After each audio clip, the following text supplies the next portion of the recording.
دیکھیے دجال اکبر کے بارے میں جو احادیث ہیں، ایک بات تو یہ کہ وہ کانا ہوگا ایک آنکھ سے، اس کے ماتھے پر لکھا ہوا ہوگا کافارا، ہر مومن پڑھ لے گا چاہے پڑھا لکھا ہو یا نہ ہو۔ وہ خدائی کا دعویٰ کرے گا، اور اس کی قوتیں کتنی ہوں گی ذرا نوٹ کیجئے۔ لا تزع قریۃ الا حبطها فی 40 لیلۃ، مسلم شریف کی روایت ہے۔ پوری دنیا میں ایک ایک بستی کے اندر وہ گھوم جائے گا صرف 40 دنوں میں۔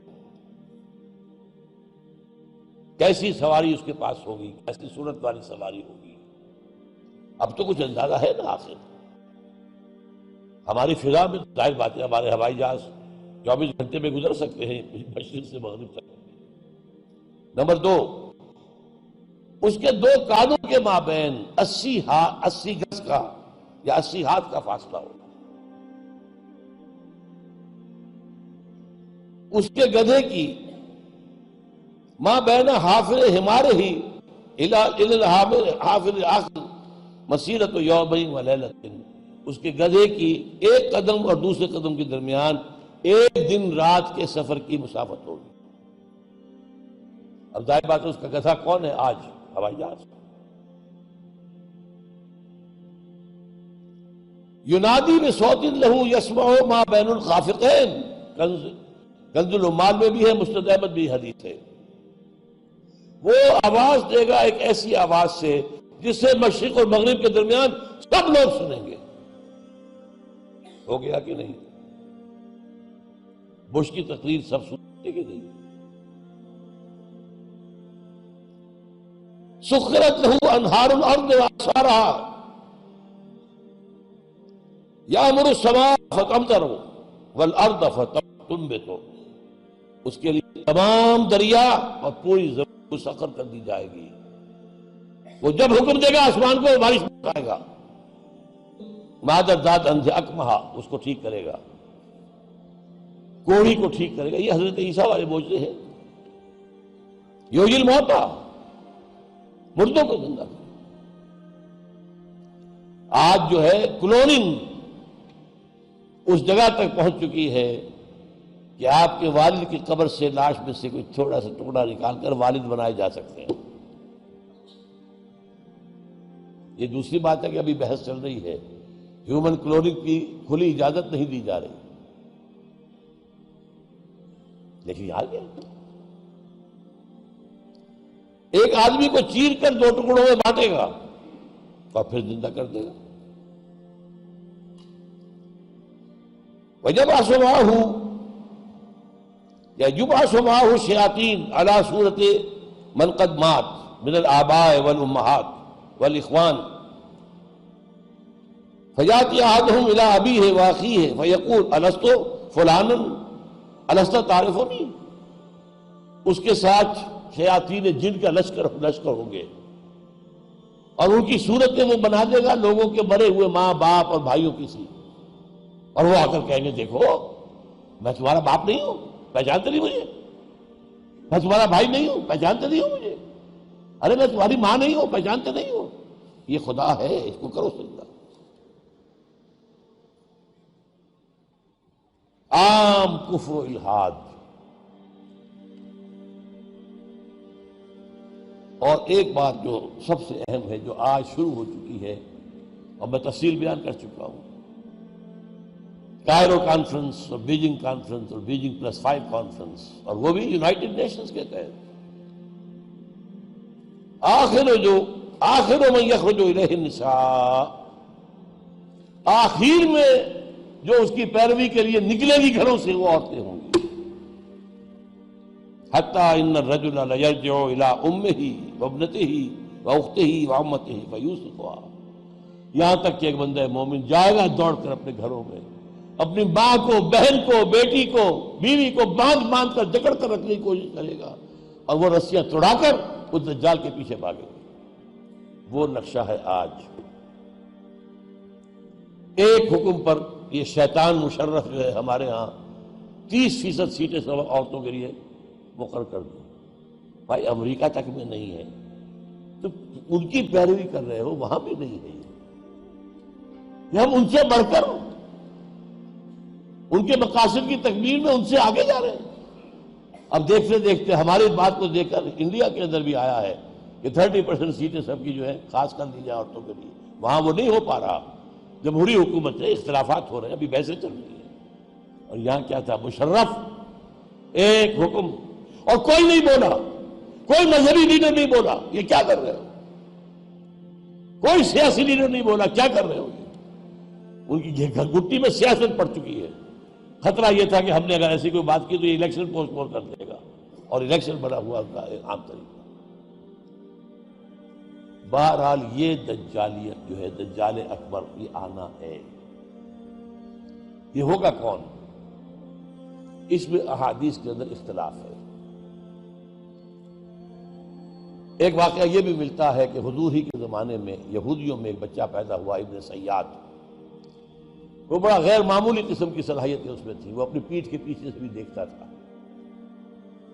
وہ سوتا تھا تو اس کا دل نہیں سوتا تھا، وہ پوری طریقے سے اس کے حواس جو ہیں وہ بیدار رہتے تھے۔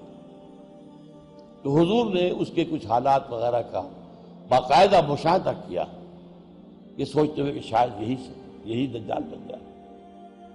حضرت عمر نے کہا بھی کہ آپ مجھے حکم دو، میں اس کی گردن اڑا دوں۔ فرمایا نہیں، اگر تو یہ وہ ہے تو اسے قتل کریں گے عیسیٰ ابن مریم، تم قتل کرنے والے نہیں ہوں گے، اور اگر یہ وہ نہیں ہے تو خام خواہ ناحق خون کا جو ہے تمہارے اوپر الزام آ جائے۔ پھر ایک صحابی رضی اللہ تعالی عنہ، تمیم داری، وہ عیسائی تھے، اسلام لائے تھے۔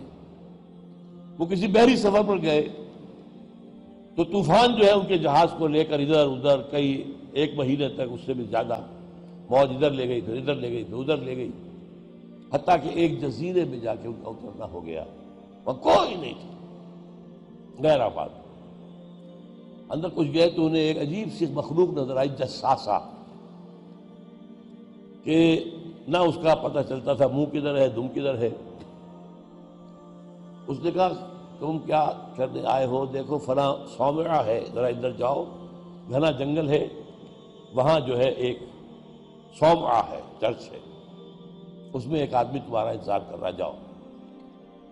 وہاں گئے تو دیکھا کہ ایک بہت قوی ہے، بہت لمبا چوڑا، رسیوں میں اور چینز کے اندر جکڑا ہوا انسان، انسانی شکل۔ اور اس سے پھر مکالمہ ہوا، کچھ سوالات کیے، کیا بحیرہ گلیلی میں پانی ہے؟ کہاں جی ہے؟ اچھا، ایک وقت آئے گا کہ پانی نہیں رہے گا۔ حضرت عیسیٰ علیہ السلام کی آمد کے بعد جب یاجوج ماجوج آئیں گے تو یہ سارا پانی پی جائے، کوئی قطرہ نہیں بچے گا۔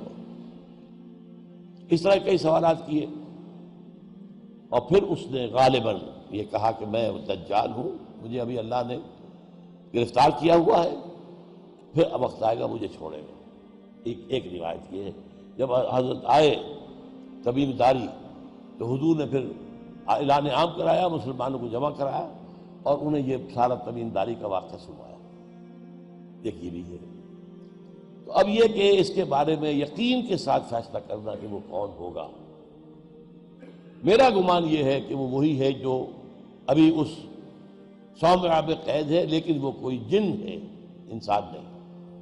عزازیل جو شیطان لعین ہے، اس کا کوئی بڑا جنرل ہے، جو کہ آخری وقت میں آخری امتحان کے لیے انسانوں کے اللہ تعالیٰ کی طرف سے اس کو چھوٹ دی جائے گی۔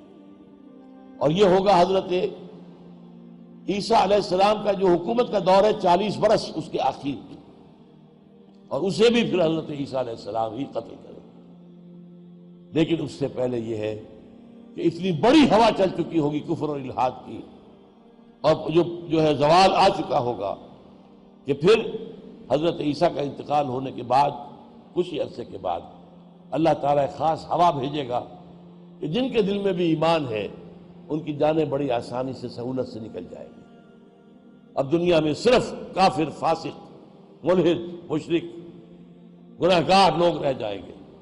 ان پر قیامت کی ہولناک جو زلزلہ ہے، یا ایھا الناس اتقوا ربکم ان زلزلۃ الساعۃ شیء عظیم یوم ترونھا تذہل کل مرضعۃ عما ارضعت وتضع کل ذات حمل حملھا وَتَرَى النَّاسَ سُكَارَىٰ وَمَا هُم بِسُكَارَىٰ، یہ جو سختیاں ہیں یہ کفار پر آئیں گی، اہل ایمان پر نہیں آئیں گی۔ اب یہ ہے میرے اور آپ کے لیے انفرادی سطح پر تو فیصلہ کیجئے، ہم اپنے اندر سے دجال کو نکالیں، محبت اللہ سے، دنیا سے نہیں، طلب آخرت کی، دنیا کی نہیں، فکر روح کی، جسم کی بھی کرو لیکن اس کی اطمینان کرو، اور وہ نظام قائم کرو جس میں حقیقت اللہ کی ہو، جس کے معاشی نظام میں سے سود اور جوئے کو نکال کر باہر کر دیا گیا ہو، معاشرہ وہ ہو جس میں عفت و عصمت کی ویلیوز ہو، شرم اور حیا کی ویلیوز ہو، خاندان کا ادارہ مضبوط ہو۔ یہ سارا کام اجتماعی سطح پر، اور خود اپنے ایمان کو اتنا مضبوط کرو کہ اگر ہماری اپنی زندگی میں وہ دجال اکبر کے آنے کا وقت ہو جائے تو ہم اس کی سختیوں کو جھیل سکیں، برداشت کر سکیں، ان امتحانات میں سے گزر سکیں اور ایمان کے اوپر ثابت قدم رہ سکیں۔ اللہ تعالی ہمارا مددگار ہو۔ اقول قولی ھذا واستغفر اللہ لی ولکم ولسائر المسلمین والمسلمات